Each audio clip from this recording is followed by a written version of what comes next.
Anak, pwede bang gawin kitang isang ganap na Ravenna? Gusto niyong gawing Ravenna? Huwa! Sige, Aviona. Guluhin mo ang buhay nila. Alam mo nang gagawin mo. Hindi niyo ba nakikita ang kasama namin? Kauri niyo siya. Pangalan niya Kuskus. Huwag niyo kaming sasaktan. Huwag kayong maingay! Sige, lakad! Masaya ako ikaw yung kasama ko sa paglalakbay na to.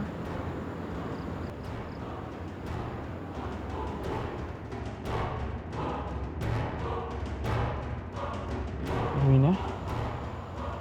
Bakit?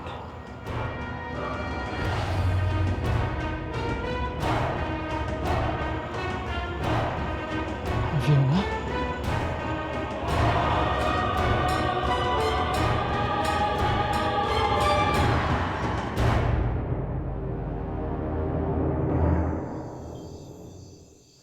Alvina!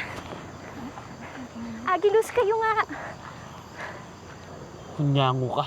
Alvina, huwag ka lalapit sa kanya. Ano? Hindi! Ako talaga to! Paano ka nakarating dito? Imposible. Malayo at mapanganib ang daan papunta dito. Hindi ka maaaring makapaglakbay dito na mag-isa. Kunyango ka. Agilus, ako talaga to. Si Aviona. Si Aviona na kaibigan ninyo. Si Aviona na nagpaiwan sa Aliwalas. Siguro na sa laki na ng mga hunyangong aliwalas. Kaya alam niya nagpaiwan si Aviona. Huwag kang lalapit. Hindi ako magdadalawang isip na patayin ka. Agilus, nalala mo nung nagkadaupang pakpak tayo? Nung sinabi mo sa akin na sa bawat pagsikat ng araw, magkasama tayo. Hindi ito panaginip, Aviona. Dahil bukas, pagsikat ng araw, at sa mga susunod pang pagsikat ng araw pagkatapos nun, makikita mo ako. Nandito pa rin. Kasama mo.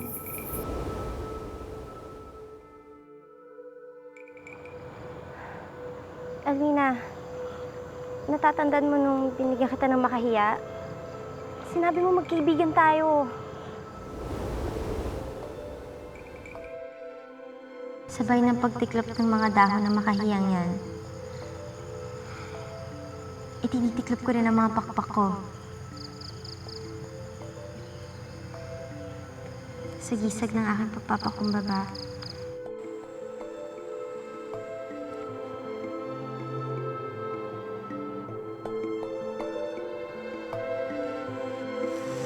Hindi mo naman kailangan magpakumbaba sa akin eh. Walang pagpapakumbaba pagdating sa magkaibigan.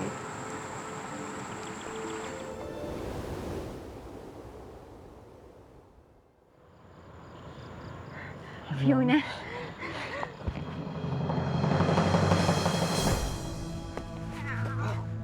Pinunong Laab! May mga bihag kami. Ito, si Pinunong Laab. Siya ang hari ng aming lipi. Sino ang mga yan? Anong ginagawa ninyo sa teritoryo namin? Ako si Dakila. Siya si Bagwis. At sila naman Hindi ko tinatanong ang mga pangalan ninyo. Pihadong mga kaaway kayo at mayroon pa kayong kasamahan dito. Ano ang kailangan nyo sa amin? Ilang beses na namin sinabi sa kasama mo, hindi kami makakaaway. At itong si Kuskus ay kauri ninyo. Kung natanggap namin siya, sana matanggap niyo rin kami. Hindi. Oh, hindi.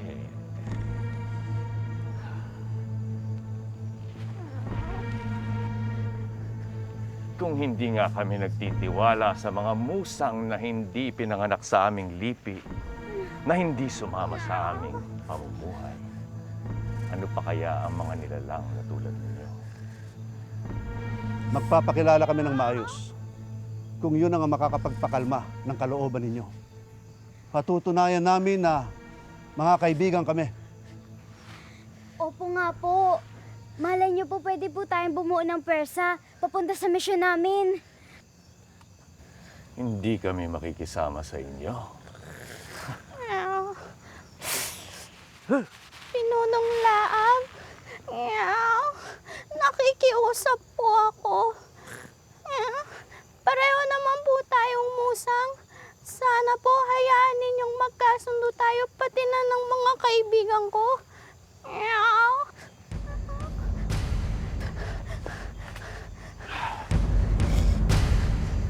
Oo, totoo. Mapanganib ang pinagdaanan ko. Ako nga mismo, hindi ako makapaniwalang nalampasan ko na lahat yon. Fiona, ano nangyari sa'yo? Paano ka nakapunta dito? Teka, nasan sila Bianca? Sinalakay ng mga Ravenna ang aliwalas. Mismong sina Rasmus at Voltra ang sumadya doon. Rasmus at Voltra. Kung di ako nagkakamali, yan ang reyna at hari ng mga Ravenna. Sila nga. Sinalakay na lang ang aliwalas. Pero mabuti na lang at nakatakas sina Bianca, Procopio, at ang mga peri ko. Ako nga ang pinakahuling nakatakas. Dahil muntik na nila akong mahuli.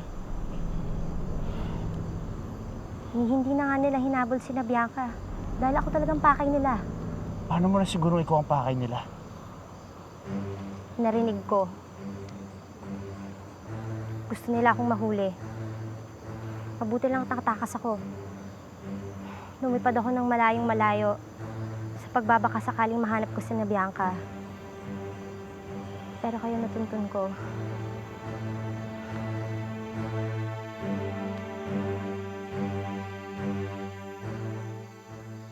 Magkasundo!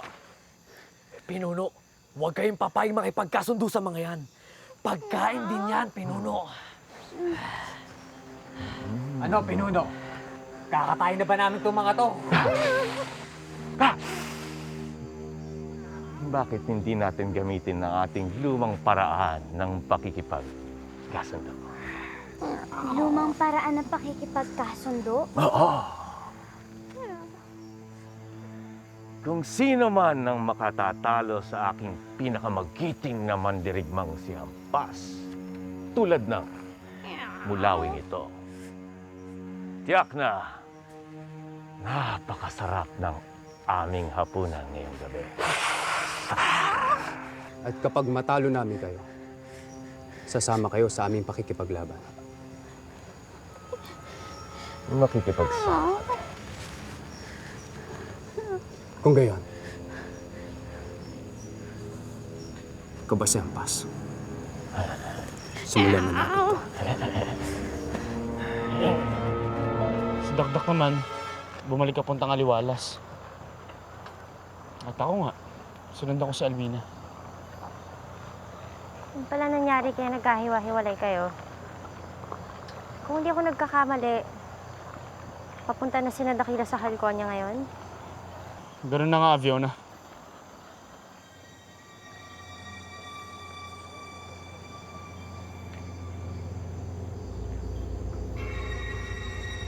Ibig sabihin, malabong matulungan nila Dakila si Alvina pag sinimulan ko ng misyon ko.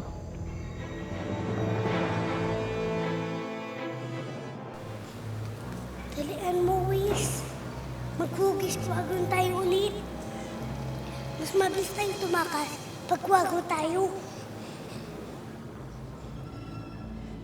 Di na mangyayari ang pinaplano nyo! Di na namin kayo patatakasin! Pasensya ka na, anak. Matigas ang ulo mo eh. Kaya kailangan namin gawin ito! Ayoko na!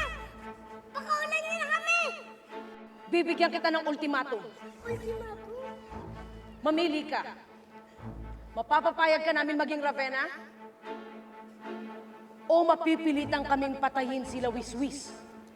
Aray! Nasasaktan ako! Lucis! Bitawan niyo siya!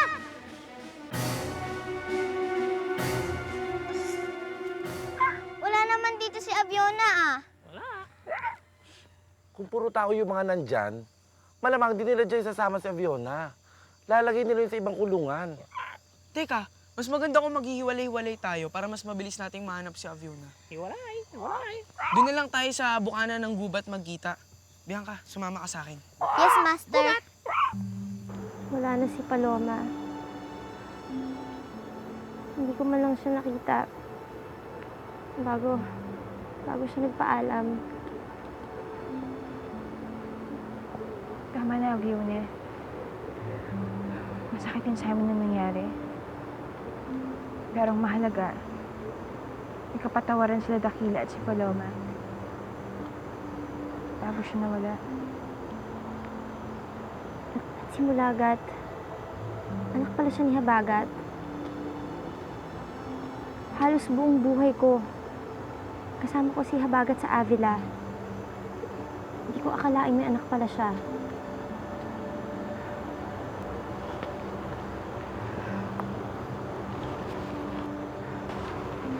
Aviola, nais nga sana kitang pasalamatan sa ginawa mong sakripisyo na magpaiwan ka sa Aliwalas. Wala yun. Napakalaki na itulong sa akin nung nagkaayos tayo bago pa tayo magkahiwalay. Mas magiging mahirap sa akin kung iwanan ka namin sa Aliwalas pero hindi pa tayo nagkakaayos. Masaya ako ngayon at nakasama ko ng dalawa kong kaibigan.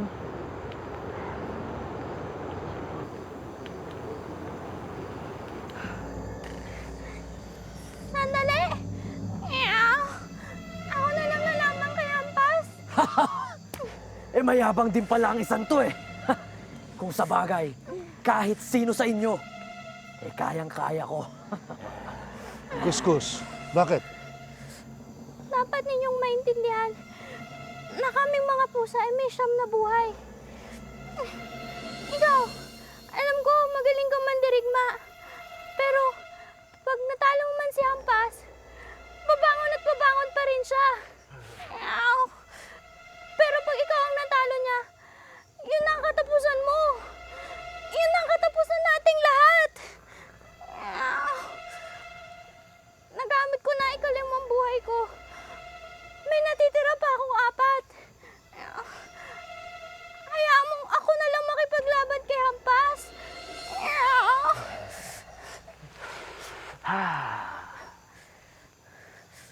Nakapagpasya na ba kayo?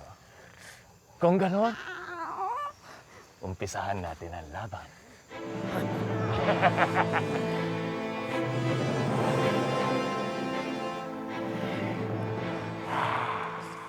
Mabuti naman sa pagtakas ni Aviona sa kamay ni Navultra. Sa atin siya napadpad.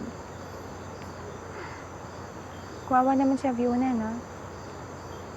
Napakalayo na nilakbay niya. Hindi ko lang maintindihan kung bakit siya ang hinahanap nila Voltra. Oh, bakit gising pa kayo? Ano pinag-uusapan niyo? Wala. Sige, matulog ka na. Matutulog na rin kami.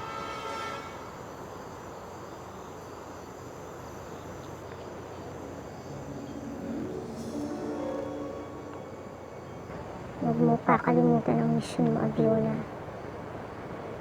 Naroroonan ang puno ng mulawin. Kailangang malaman mo, Aviona. Kailangang malaman mo sa lalong madaling panahon. Subukan mo ang mapang pinakatatago ni Agilus.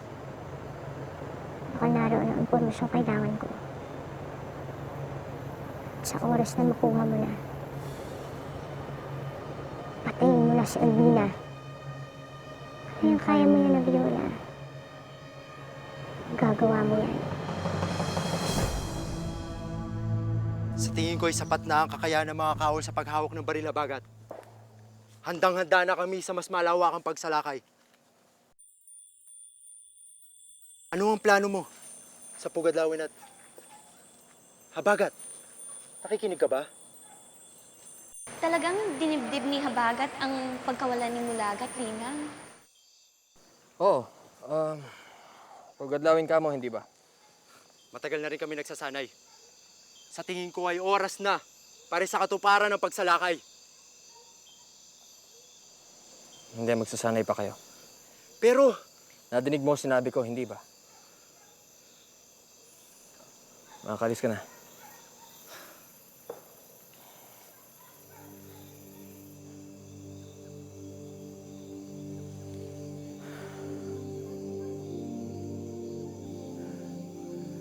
Hindi na ako makapag-isip ng matino.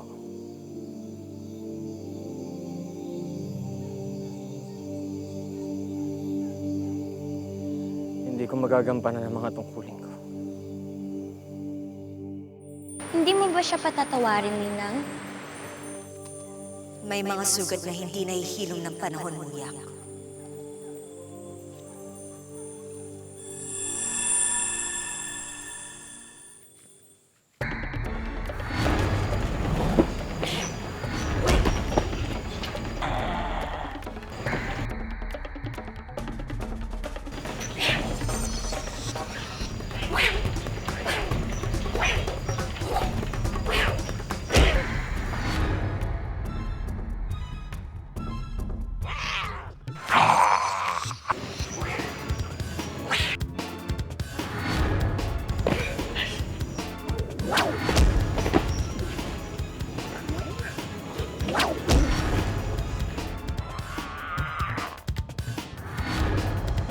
Kusko! Mai! Huwag kang lumapit!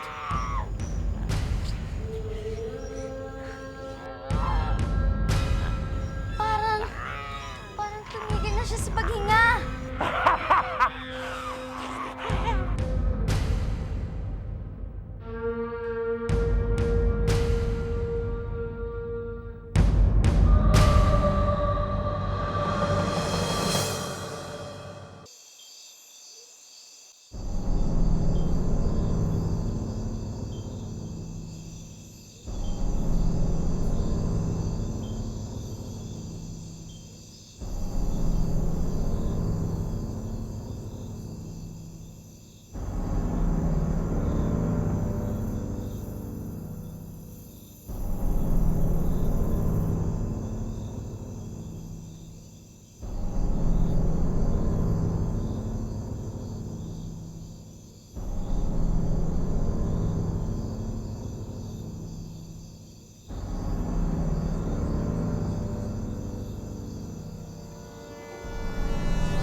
Magaling na Fiona.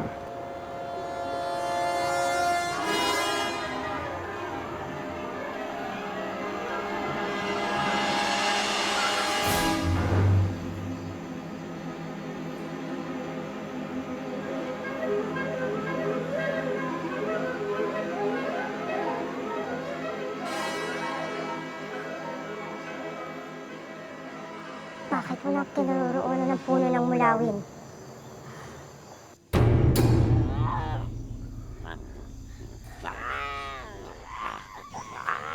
Dakila, tignan mo! Ginagamit ni Kuskus ang pang-anim niyang buhay.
Ah, Ano niya? Agnes, gising ka na. Tinignan mo ba yung mapa kanina? Ha? Hindi. Tutulog ako eh. Bakit? Parang may iba yung pagkakatiklop. Ha? Sigurado ka? Alam na alam ko kung paano ko ito tiniklop. Bakit na iba?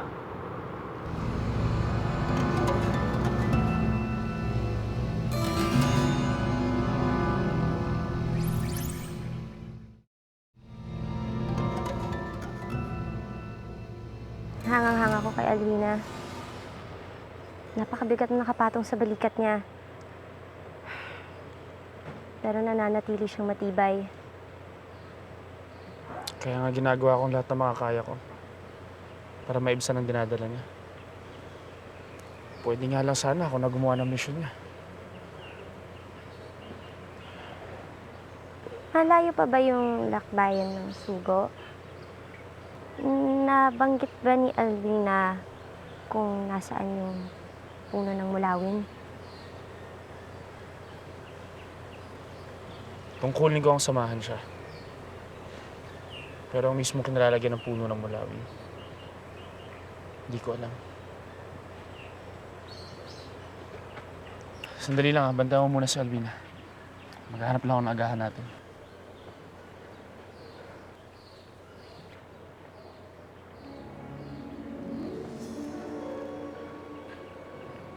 Walang alam si Agilus. Wala rin siyang silbi. Patayin mo na siya, Aviona. Patayin mo na siya bago pa niya mahadlangan ang mga plano natin kay Alvina. Patayin si Agilus. Hindi ko kaya yun. Siya ang pinakamamahal ko. Hindi ko magagawang patayin siya. Siya ang pinakamamahal mo. Pero mahal ka ba niya? Kahit kaunti, walang pagtingin sa'yo ng lalaking yan. Wala kang makukuha sa kanya. Impormasyon man tungkol sa puno. O kaunting pagmamahal, wala. Kaya mabuti pa. Patayin mo siya, Fiona. Patayin mo na siya! Magagawa mong patayin si Agilus. Ano nangyari sa'yo, Fiona? Nasaan ang puso't konsensya mo? Puso't konsensya? Kailangan bang puso't konsensya? Sa pagkakataong ito, kalimutan mo ng konsensya. Kalimutan mo ng awat pagmamahal. Hindi ako to Hindi na to ang dating Fiona. Ano ba nangyari sa akin? Nakakatakot ko na, Fiona. Nagbago ka na. Nakakatakot na maaari mong gawin sa kapwa mo. Huwag ka na mo konsensya, Fiona! Oras na mawala si Agilus. Wala nang iba mapagkakatiwalaan si Alvina kundi ikaw! Pag nangyari yun, makukuha na natin ang impormasyong kailangan natin. Patayin mo na siya!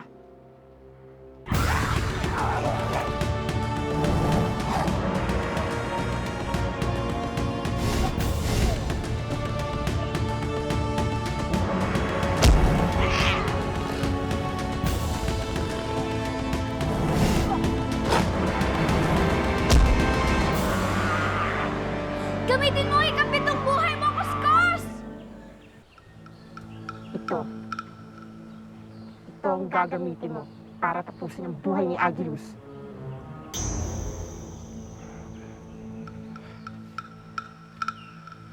Fiona!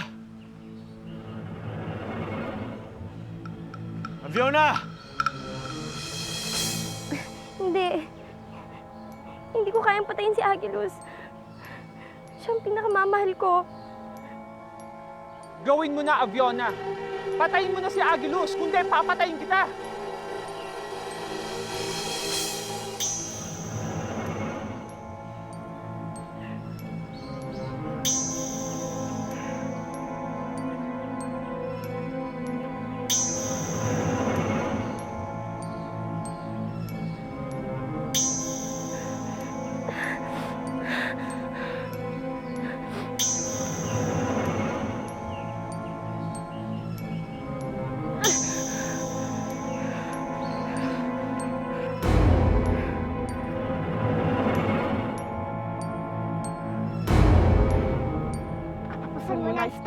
tanawin!